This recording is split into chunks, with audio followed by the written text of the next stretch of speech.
कहते हैं अजब करप्शन की गजब कहानी। तो ये वही कहानी है। ये कहानी उमर चीमा साहब पाकिस्तान तहरीक इंसाफ के मरकजी रहनुमा और साबिक वफाकी वजीर फैसल वाडा इनमें एक किरदार है।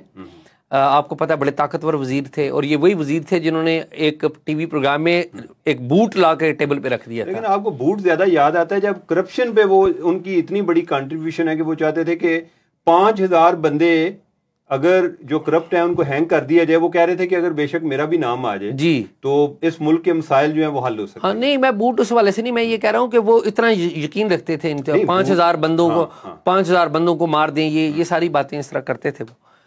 दूसरा उसमें किरदार बड़ा दिलचस्प है, वो हमारे आपके और हमारे शोबे से ताल्लुक रखने वाली एक खातून है। उनका नाम है मोहतरमा सादिया अफजाल साहिबा। ये आप 92 टीवी चैनल देखते हैं ना, उसकी एंकर हैं ये। और वाडा साहब की, फैसल वाडा की वाइफ थी जी, साबिक अहलिया उनकी थी। तो ये कहानी है उस टाइम वो मियां बीवी थे, उस वक्त ये मियां बीवी थे। कहानी शुरू चीमा साहब होती है साल 2010 में और ये कहानी है इन दोनों की कहानी नहीं है, दरअसल ये कहानी है एक ओवरसीज पाकिस्तानी की जिसमें ये दो किरदार हैं। ठीक है। और उन्होंने जो किरदार अदा किए वो मैं आपको बताता हूँ क्या हुआ।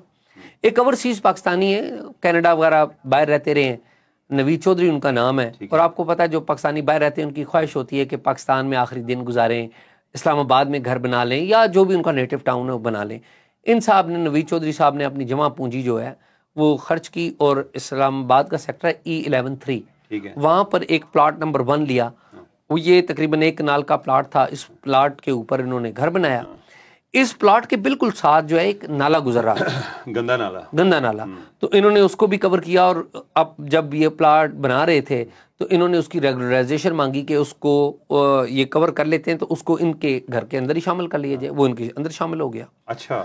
2010 में वो घर बन गया, ये रहने लग पड़े। 2015 में मेरे ख्याल में जून के महीने में इनको एक नोटिस आ गया कि ये जो आपने नाले की ज़मीन इस्तेमाल कर रहे हैं ये गैर कानूनी है। ये नेशनल पुलिस फाउंडेशन का एरिया है E11-2, ठीक है। तो ये बड़े परेशान हुए। अगले साल 2016 में सादिया अफजाल साहिबा ने इनसे किराए पे एक घर लिया, एक पोर्शन, और वो अपने अहले खाना अपने वालदैन के हमरा यहाँ पर आके रहने लग पड़ी। वो भी इधर ही रहते थे, नवीद चौधरी है वो बाहर, नवीद साहब इधर थे, उनकी फैमिली नीचे थी। तो ऊपर वाले पोर्शन पर सादिया अफजाल साहबा रहती हैं। हुआ ये उमर चीमा साहब के, उन्होंने सादिया अफजाल साहबा से भी जिक्र किया। वो टेलीविजन पे देखते हैं, टेलीविजन स्टार्स होते हैं ना, तो वो कहते उस वक्त तो उन्होंने कुछ भी नहीं किया। 2-1 साल वो यहाँ पर रही, फिर उनकी फैसल वाडा साहब से शादी हो गई। वो उधर चली गई 2008 में, 2018 में जी। तो 2018 में जब उनकी शादी होकर उधर चली गई तो हुआ ये कि उन्होंने, सादिया अफजाल साहबा ने इनको फ़ोन किया। इनको फ़ोन करके बुलाया। उन्होंने कहा जी आपने अपने घर का एक मसला था वो मुझसे जिक्र किया था। उन्होंने कहा बिल्कुल वो मसला है, हम हुकूमत में, आप बताएं कि क्या। उन्होंने कहा अब हम हुकूमत में, आप बताएं। तो उन्होंने कहा जी वो मसला हल कर दें, वो CDA और नेशनल पुलिस फाउंडेशन का मसला है। तो उन्होंने कहा जी आप मुझे ना 50 लाख रुपया दें। जी 50 लाख रुपया। सादिया अफजाल साहिबा ने कहा कि हमें 50 लाख रुपया दें, मसला आपका हल हो जाएगा। अच्छा। ये अक्टूबर की बात है, ठीक है, 2019 की, 2019 अक्टूबर 2019 में। ठीक है। इन्होंने दे दिए पैसे इन्होंने दे दिए और साथ ही उन्होंने 50 लाख और डिमांड कर ली उसी महीने।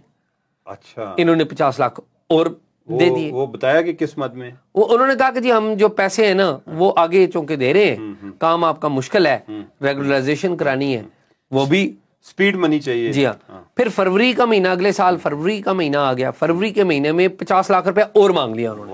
उन्होंने कहा जी पहले पैसे जो हैं वो तो हम आगे दे चुके हैं। पैसे भी जो है यानी कि पैसा डीवैल्यू हो रहा था, पैसा भी डीवैल्यू हो रहा था। तो हैरानकुन बात यह है कि जब सादिया अफजाल साहबा ने तीसरी दफ़ा पैसे मांगे तो उनके पास इतने पैसे नहीं थे। तो इन्होंने बमुश्किल 45 लाख रुपया इकट्ठा करके उनको दिया। लेकिन ये समझदार आदमी थे। अच्छा। इन्होंने पता क्या किया, नवीद चौधरी साहब ने चुपके से ना सारा मामला फिल्म कर लिया। ठीक है। और ज़ाहिर है एक बंदा जो अपनी सारी जमा पूंजी दे रहा है किसी को, तो ज़ाहिर है डरता भी है कि पता नहीं मिलते हैं नहीं मिलते। काम नहीं हुआ। अच्छा पैसे, अब ये उनके पीछे सादिया अफजाल साहबा के पीछे दौड़े। सादिया अफजाल साहबा और फैसल वाडा दोनों इनसे मिले। अच्छा जी। फैसल वाडा साहब इनको यकीन कराएं कि जी आपका काम हो जाएगा। और आप फिक्र ना करें, लेकिन काम होने को नहीं आ रहा था। फिर एक डेवलपमेंट ये हुई कि सीडीए वालों ने इनसे रब्ता किया और सीडीए वाले इनको नेशनल पुलिस फाउंडेशन के पास गालबन लेके गए, वो भी एक थोड़ी सी एक्टिविटी हुई। फिर इनको थोड़ा तसल्ली हुई कि काम हो जाएगा, लेकिन काम नहीं हुआ। जब काम नहीं हुआ, इन्होंने पैसों की डिमांड की। अब उस वक्त फैसल वाडा साहब बड़े ताकतवर वजीर थे, इन्होंने दरखास्तें देना शुरू कर दी। इन्होंने सदर पाकिस्तान को दरखास्त दे दी। किन्होंने? ये नवीद चौधरी साहब ने। अच्छा, ठीक है। इन्होंने कहा देखिए ना मेरा काम हुआ है, इन्होंने पैसे ले लिए हैं, अब एक मीडिया की ताकत है, एक वजीर है, सादिक और अमीन की हुकूमत है और मैं लुट गया हूँ। ठीक है। अब सदर पाकिस्तान को इन्होंने दरखास्त दी और सिक्योरिटी के कुछ इदारों को दरखास्त दी। मामला चलते चलते इमरान खान को नहीं दी, वज़ीर आज़म के प्राइम मिनिस्टर पोर्टल में भी दी। अच्छा, कोई एक्शन नहीं हुआ। अच्छा, लेकिन मामला कहीं से मार्क होते FIA में आ गया। ठीक है। और मैं आपको बताऊं कि ये सारी चीजें FIA में लगी हुई हैं। जो मैं आपको बात बता रहा हूँ ना, ये बातें मैं कुछ सुन नहीं रहा, ये FIA के डॉक्यूमेंट्स हैं। ठीक है। ईशाई, आप पर यकीन है कि आप वैसे ही नहीं कोई छोड़ते। ठीक है। तो चीमा साहब, वो हुआ ये कि फैसल वाडा साहब के बारे में और सादिया अफजाल साहबा के बारे में FIA ने इंक्वायरी शुरू कर दी।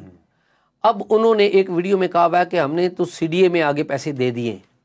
सादिया साहबा कह रही हैं। अच्छा, किसको कह रही हैं? उसको, नवीद चौधरी को। और फिर वो ये भी कह रही हैं कि फैसल उनको फोन कर रहा है। फैसल वाडा उनको फोन कर रहा है, मेरा शौहर फैसल वाडा उनको फोन कर रहा है। काम कर दें। अब ना वो हुआ ये कि वो FIA वाले CDA के चेयरमैन उस वक्त आमिर अहमद अली वो होते थे, उनके पास भी पहुंच गए।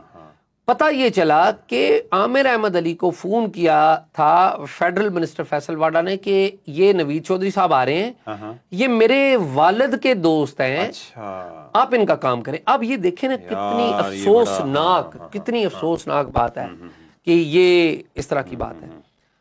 काम नहीं हुआ। ये बहुत डेंजरस काम है। जिन्होंने चोरी की है, जिन्होंने डाका डाला है, जिन्होंने कोर्ट्स को फोन करके ऑर्डर्स चेंज कराए हैं, जिन्होंने एहतसाब के नाम पर नैब को फोन कर करके अपने अदवार में डिसीजन चेंज किए हैं, उनको ऐसे मुल्क दुश्मन अनासिर, चाहे वो कोई भी हो, कोई स्पेसिफिक नाम नहीं है, लेकिन उनको 5000 आदमियों को लटकाने से पहले मैं समझता हूं, मेरी सोच काश का वर्ड मैं यूज कर रहा हूं, कि उनको पहले गाड़ी के पीछे बांध के चौराहों पे चलाया जाए और फिर घाट पर चढ़ाया जाए, ताकि पाकिस्तान के 22 करोड़ बच्चे, औरतें, बेवा, यतीम, मस्कीन, मजलूम लोगों की किस्मत बदल सके। बहुत शुक्रिया।